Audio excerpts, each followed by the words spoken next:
Not so much anymore. The old predicament when somebody sneezes multiple times in a row. I've gotten to know there's a type of person that sneezes multiple times in a row. I'm a one sneeze and I'm good. Bless you. Thank you. You have a friend. Sneeze, 4 times, sneeze.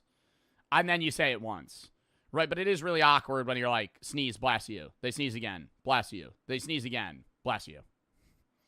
You see them winding up for the 4th one. Don't you fucking sneeze. Or there is an argument for not. I can't do more than 3. Saying it. It goes back to sort of saying, you would say bless you to someone else because in the medieval times they had the bubonic plague or might have had the bubonic plague. And so you were saying bless you as their. Wait, that was where it started, was the bubonic plague?